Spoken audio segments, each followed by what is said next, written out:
Electricity. उद्देश्य में देखेंगे हम। इस पाठ के अंत में आप निम्न करने में सक्षम हो जाएंगे, जैसे कि चुंबकीय चुंबकीय क्षेत्र एवं क्षेत्र रेखाओं को पहचानना, किसी चुंबकीय क्षेत्र में विद्युत धारावाही चालक पर बल का वर्णन करना, विद्युत मोटर की व्याख्या करना, विद्युत चुंबकीय प्रेरण की व्याख्या करना, विद्युत चुंबकीय जनित्र का वर्णन करना, घरेलू विद्युत परिपथ को समझना, चुंबकीय क्षेत्रों एवं क्षेत्र रेखाओं का समावलोकन। कोई चुंबकीय क्षेत्र किसी विद्युत धारा तथा चुंबकीय सामग्री से के चुंबकीय प्रभाव द्वारा उत्पन्न होता है। हमारे अपने ग्रह पृथ्वी का स्वयं का चुंबकीय क्षेत्र है, जो नौ संचालन दौरान एक महत्वपूर्ण घटक होता है।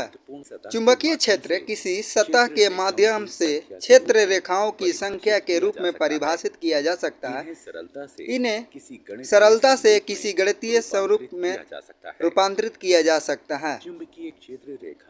चुंबकीय क्षेत्र रेखाएं दृष्टिगत रूप से उत्तर ध्रुवीय प्रकाश में प्रदर्शित होती हैं, जहां पृथ्वी के चुंबकीय क्षेत्र की दिशा के साथ साथ देखी जा सकने वाली चमकीली रेखाएं उत्पन्न होती है। धारावाही चालक किसी धातु चालक से में होकर गुजरने वाली विद्युत धारा अपने इर्द गिर्द चुंबकीय क्षेत्र उत्पन्न करती है। एनिमेशन के द्वारा देख रहे हैं।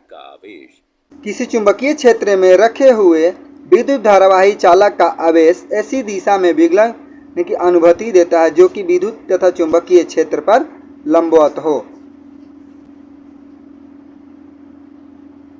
इसके परिणाम स्वरूप एक ऐसी विद्युत संचालन शक्ति उत्पन्न होती है जिसकी दिशा प्रयुक्त चुंबकीय क्षेत्र की समानुपातिक होती है। इस प्रभाव को उल्टा भी किया जा सकता है। चुंबकीय क्षेत्र सीधे चालक से होने वाला विद्युत प्रवाह।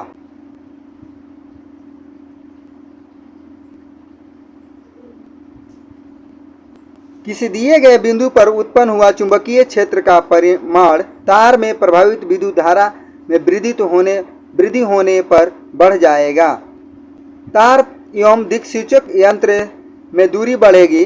चालक में दिए गए विद्युत प्रवाह के द्वारा उत्पन्न चुंबकीय क्षेत्र का मान भी घट जाएगा।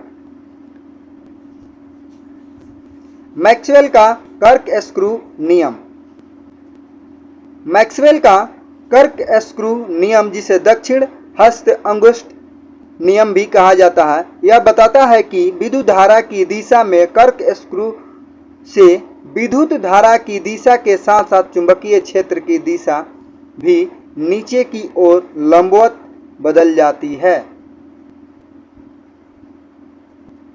कर्कस्क्रू को विद्युत धारा की दिशा में नीचे की ओर घुमाते हैं और कर्कस्क्रू का हैंडल दक्षिणावर्त में घूमता है तो चुंबकीय क्षेत्र की दिशा दक्षिणावर्त में ही होगा। जब विद्युत धारा ऊपर की ओर बढ़ती है तो चुंबकीय क्षेत्र की दिशा परिवर्तित हो जाती है और यह वामावर्त हो जाती है। चुंबकीय क्षेत्र वृत्ताकार लूप से होने वाला विद्युत प्रवाह। इसके चारों ओर संकेंद्रित वृत्त में चुंबकीय क्षेत्र उत्पन्न हो जाता है। जब हम छड़ चुंबक को धीरे धीरे तार से दूर हटाते हैं और पास के केंद्र तक पहुंचते हैं तो संकेंद्रित वृत्त सरल रेखाओं के रूप में दिखाई देने लगता है। अब इस पर मैक्सवेल का कर्कस्क्रू लागू करते हैं और सुनिश्चित करते हैं कि क्या तार के खंड एक ही दिशा में चुंबकीय क्षेत्र रेखाएं उत्पन्न करते हैं। चुंबकीय क्षेत्र परिनालिका में विद्युत प्रवाह। परिनालिका एक विद्युत धारावाही तार है जो कि एक बेलनाकार आकृति में एक दूसरे से अधिकाधिक सटे हुए घुमावों के साथ लिपटा रहता है। हर परिनालिका में एक उत्तर ध्रुव तथा एक दक्षिण ध्रुव होता है। किसी परिनालिका के भीतर उपस्थित चुंबकीय क्षेत्र रेखाएं सरल रेखाएं होती हैं और यह इंगित करती हैं कि किसी परिनालिका में सभी बिंदुओं पर चुंबकीय क्षेत्र समान होता है। परिनलिका का यह शक्तिशाली चुंबकीय क्षेत्र चुंबकीय सामग्री को आकर्षित करता है। इस प्रकार का चुंबक विद्युत चुंबक कहलाता है। इसे इलेक्ट्रोमैग्नेट भी कहते हैं।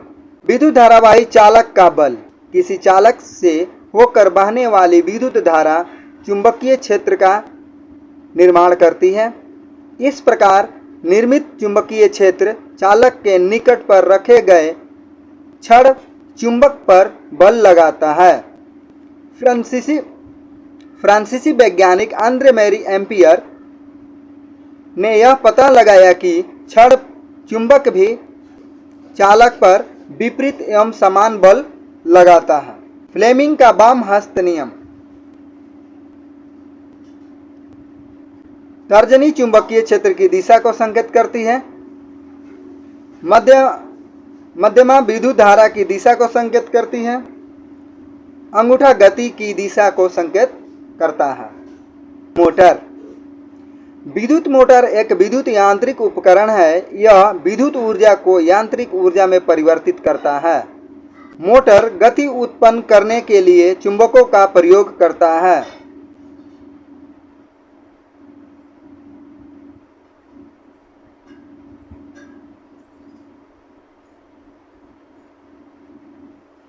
पंखे, ब्लोअर पंप, डिस्क ड्राइव इत्यादि विद्युत मोटर के कुछ उदाहरण हैं। वैद्युत चुंबकीय प्रेरण, इंडक्शन भी कहते हैं इसे। चुंबकीय क्षेत्र से होकर गति करने वाली किसी चालक द्वारा किया गया विद्युत उत्पादन वैद्युत चुंबकीय प्रेरण कहलाता है।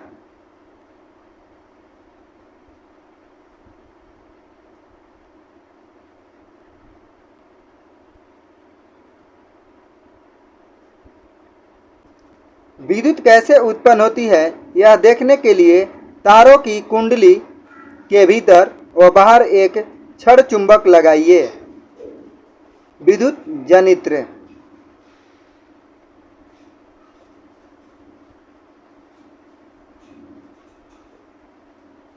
प्रत्यावर्ती धारा और दिष्ट धारा में देखेंगे अंतर।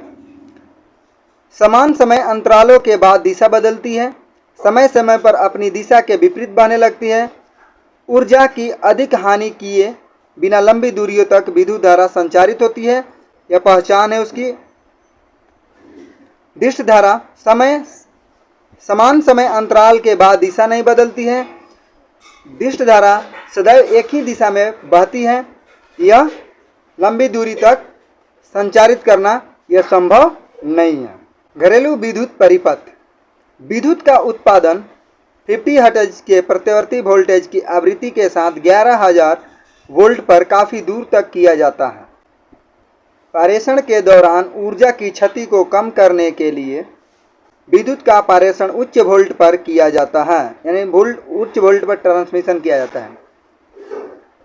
विद्युत शक्ति हमारे घरों में 3 तारों द्वारा प्रवेश करती है।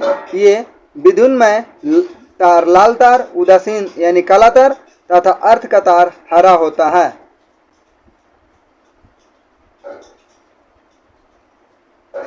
फ्यूज। फ्यूज इस बात को सुनिश्चित करता है कि किसी उपकरण में विद्युत धारा के अतिभारण के कारण कोई हानि न हो। फ्यूज विद्युत प्रवाह को रोककर परिपथ अथवा उपकरण को खराब होने से बचाता है।